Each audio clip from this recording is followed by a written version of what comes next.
go. So Toastmasters 2021 and beyond. Now, first off, I must say this to begin, and that is to thank everybody for attending today. I know it seems a lot to be taking your time out from the weekend for the 2 days and the deck that we have this afternoon, but it's really important that you not only get the information, as I mentioned before, that you can share, that you can go away and share with the clubs and the members, and also employ some of those strategies and actions we're going to be talking about. But it's also a chance as a team to be able to be connecting with each other. And as Danielle said, please, during the breakout sessions, make sure you contribute, that you're asking questions and of each other, not just the facilitator, but also as we're going along as well. We'd all love to be face-to-face where we can be doing this, but at least we're not doing it via email. We do have Zoom where we can see people and we can actually talk to them that way. So it's the next best thing. So thank you for attending. But more importantly, thank you for stepping up and agreeing to be a leader in the district. Now, some people, this is their first time. And in a way, I envy you, because it is your first step on a leadership journey where you will learn so much and you will impact so many people in a positive way, who then go out in the world from Toastmasters to take that positive impact and hopefully, like a wave, like a ripple, are actually doing that themselves as well. So for the experienced people, it's great to see you here. And I always say that the future, and you'll hear me say this many times, the future of a Toastmasters is our younger people. And I mean that not just by age, but the new Toastmasters coming through. That is the future of Toastmasters, whether we like it or not. But how we create that future for those younger members is by these experienced Toastmasters who have been around a long time. They are the gatekeepers that are helping these younger people come forward and step up. So for both people, experienced and not so experienced, I thank you. For the younger people who are as a Toastmaster today, please be a sponge and learn from the facilitators and your peers around you and those experienced people.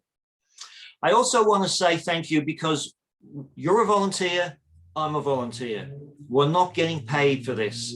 So if anybody is there looking a little bit puzzled, you haven't been told, just to let you know, you're definitely not getting paid for this, okay? It is a volunteer thing. Yes, I know, shock, horror, and disappointment there, I can see, but the love and the learning that you will get will by far make up for this.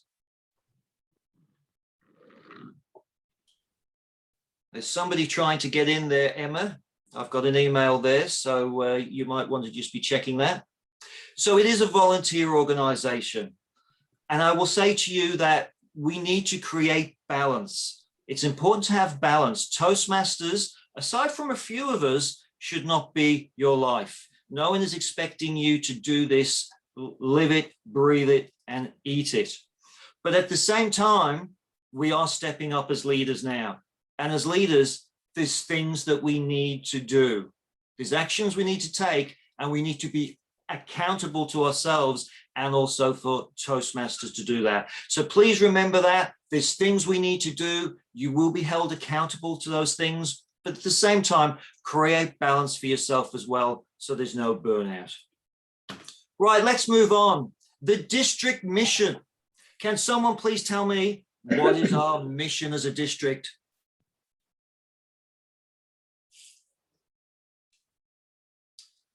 This is Leadership 101. Who can tell me that? And I'll give you a hint. It was in the handout that I sent you all. So just have a look at your handout. I think Karl, according to the handout, district mission is we build new clubs and support clubs achieving excellence. Yes, there's a couple of people that were reading out there. Absolutely. So build new clubs and support all clubs in achieving excellence. Now, this means that every plan, every strategy, every goal, and every action that we take needs to be underpinned by that mission, because we're dealing at district level here. So please keep that in mind. And what we need to be doing as we go forward now in Toastmasters and as a district is that we need to be building and creating excellence for today, but we also need to be doing that as the basis for tomorrow as well. So it's for today and tomorrow. We look at the short-term horizon of what's happening at the moment and over the next 12 months, but that needs to also go into the future as well for everything that we're doing. And once we start getting into these leadership roles, we start talking about those 3 years, 5 years, etc., as well as what we're doing now. So please remember to look at the big picture as well as what is right in front of us. Now, change in Toastmasters. Now, this is an interesting one, and I have some really good conversations with people around this. Change, as you probably already know, is a fact of life. We are born to change. Physically, we change. I mean, just looking at the people on the screen here, is there anybody who hasn't changed physically since they were born in some way? This is what we are made to do. Our environment changes, our body changes, sometimes perhaps not the way we would like it to change, but it does change. Our mind changes. It gets expanded with the knowledge we have. We see new perspectives. Everything changes. The funny thing is that when we're young, we tend to accept that change. It's exciting. It's adventure. We're learning new things. It's fabulous. But somewhere along the line, as we get older, we don't like change. We get into our little comfort zones of the way things are, the way we're used to it, and anything that deviates from that, there's a problem in some way. And this is where it comes to Toastmasters. I sometimes talk to Toastmasters who's been around for a long time, and I often get into the conversation of the way we were 10 years ago, 15 years ago. But that's versus the way we need to be now, the way we need to be responding to our external environment now and for the future, because things are changing. So there's 5 forces that I have actually created here or identified, if you like, and there's probably more, but here's 5 for you to think about. And some of these will be obvious. And these are impacting Toastmasters, and it's forcing change in the greater world outside Toastmasters, but Toastmasters is part of the world, so it's affecting us as well. And the first thing is technology. You knew that one was going to be in there. Technology has changed radically in the world, and it's accelerating all the time. It's getting crazy how quick huge amounts of growth in technology and development is happening. Toastmasters needs to respond to that. We cannot sit back and be like it was previously. You know, my mom, she loves landlines. In fact, she likes the old rotary dial. She doesn't understand why the world had to change. Unfortunately, the world has to change. Okay, so where was I? Technology. We're dealing with the hybrid. There's a lot of learning that we do at hybrid. Sometimes it works well for us. Sometimes it doesn't. We've got a lot of learning to do. And there's Zoom fatigue as well. I don't know about you, but I get sick of looking at a computer screen all the time. So there's technology forces at work. That is our challenge for Toastmasters. Then there's the pandemic. That's an easy one again. Huge impact on Toastmasters. It creates isolation for people. We can no longer connect in person. And also there's a focus with people who are working to go back to their jobs rather than focus on Toastmasters, because they need to do that because maybe they're worried about losing their jobs, etc. And then there tends to be more of a focus on that than perhaps when they were doing a little bit more for Toastmasters. There's that generational change that I talked about before. The younger people coming through, and I'm not making any judgments here. In fact, this is good at times. There's a speed that they require things to be done very quickly. There's goal attainment that they're after at a very young age. And there's movement from organization to organization to get the goals that they want, which means that if they don't get what they want in Toastmasters, they're going to move on quickly or look for another club. And there's also the expectation around a tech approach. I did a Speechcraft course with some younger people recently at Cricket Australia. And at the end of that for Speechcraft, we give out a certificate. a printed certificate. And one of the young ladies there made a comment, wow, I haven't had a printed certificate since I think I was at school years ago. So expectations are changing whether we like it or not. There's also diversity, great diversity in the cultures that we have these days around the world and in Australia, and it's been reflected in our clubs as well. We have a lot of migrants coming in where English may be a second language, and they're wanting to come in to really be able to be better communicators and leaders for their career now that they're in a new country, and also to become more integrated into the community as well. And finally, and this is a big one, is choice. There is greater choice in the world to do things than ever before, particularly when it comes to information. There's other options.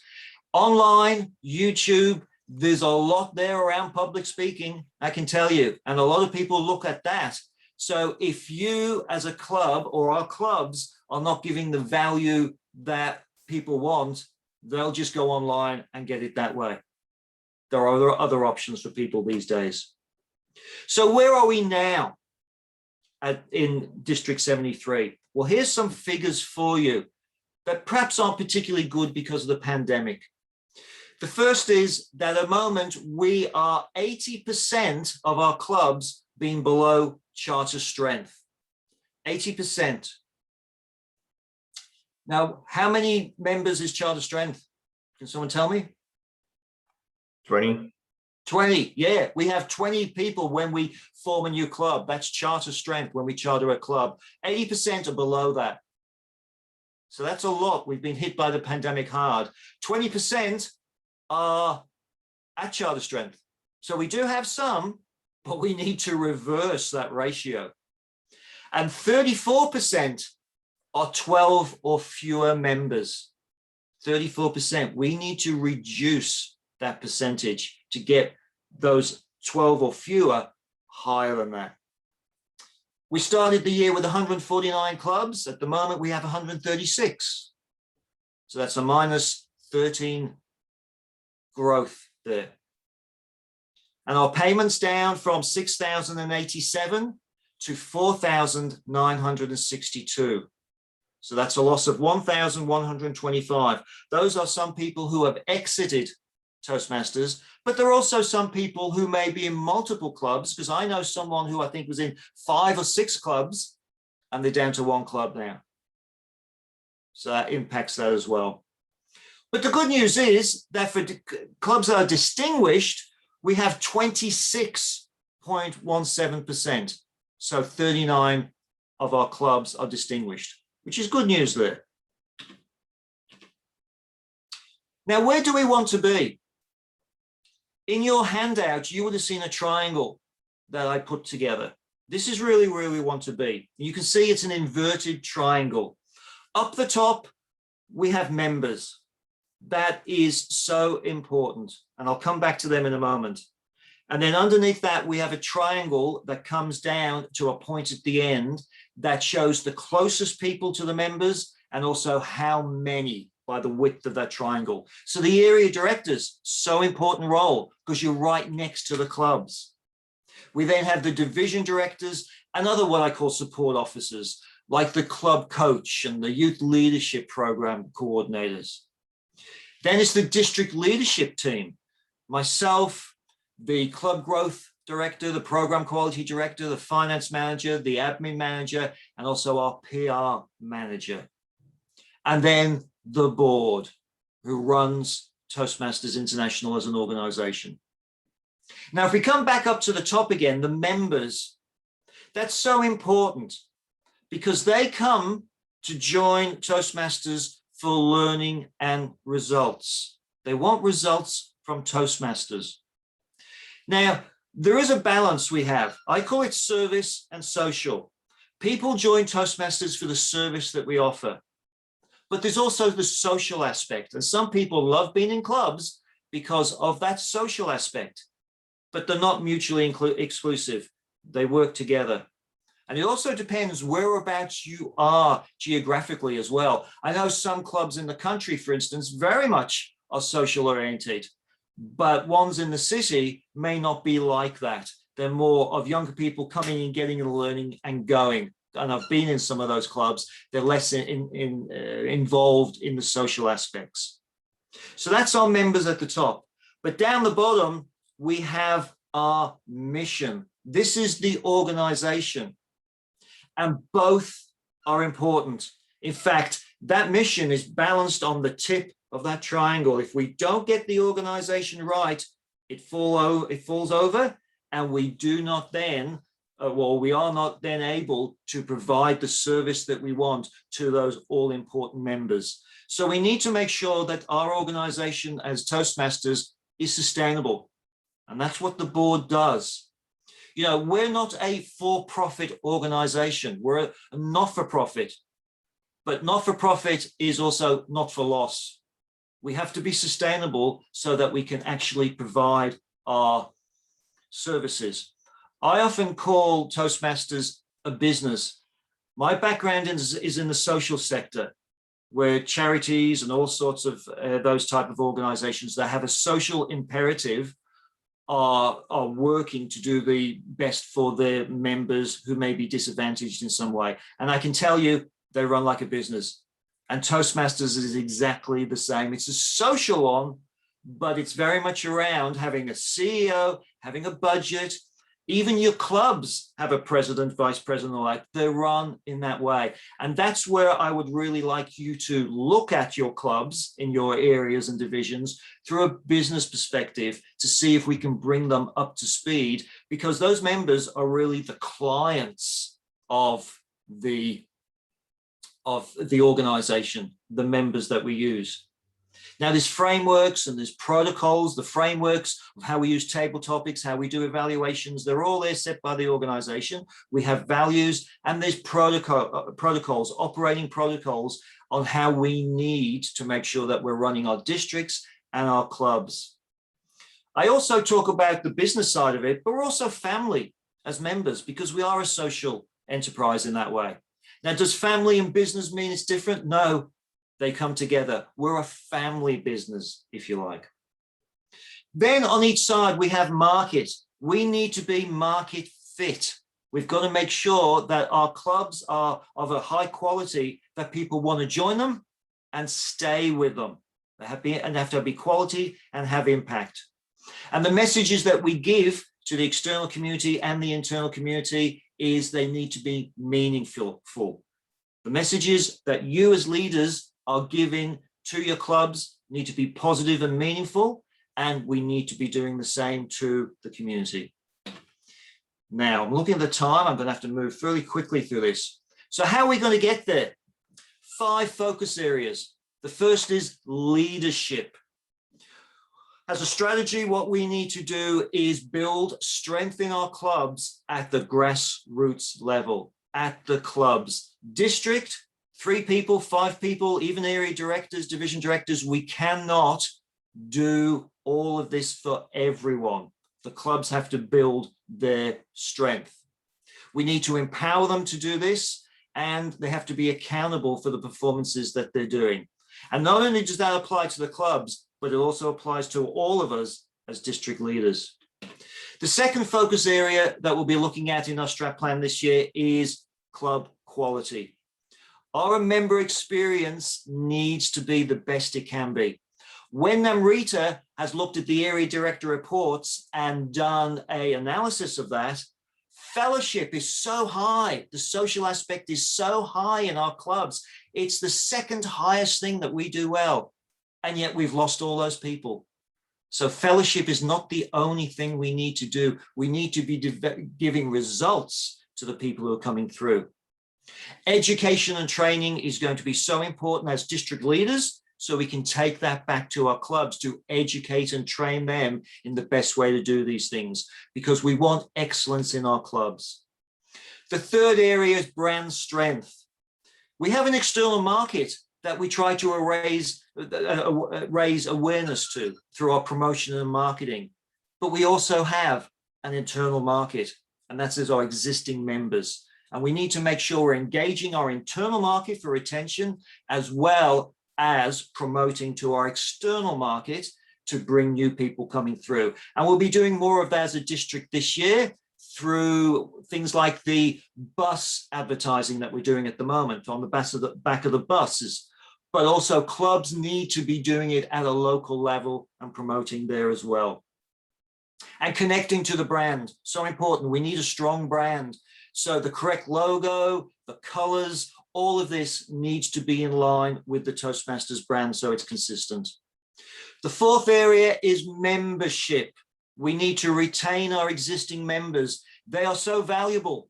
They know all this information. We need them to be there to mentor new people coming through. But we also need new people starting in clubs. Remember, we're looking for the future growth of Toastmasters. So we need to retain as well as attract. And new clubs, we need to start new clubs. As you can see, we've already lost 13 clubs this year. We cannot stand by and not bring new clubs in as well, but they must be sustainable. If they're not going to be sustainable, we shouldn't be starting that club. And we can talk more about this in future sessions that we'll have. I'm just touching on some of these things at the moment. So the fourth area was membership, focusing on that. And the fifth and final area is cohesiveness. And that's for all of us here today. We need to be cohesive. We need to all be moving together in the same direction. If you think about those rowers in the boat, we've all got to be rowing in that same direction.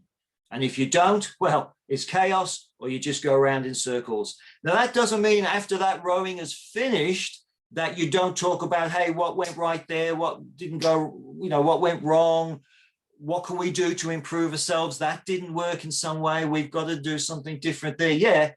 But when we're in that boat, we're all moving in that same direction. So I ask you, please, today to understand again what we're trying to do. So when we leave here, we're all moving in that same direction. We need to work together with the clubs we're working with and the members, horizontal with our peers, and also vertical as well, up to the leadership team. We're all here to help each other. We're all trying to do the same thing and support each other.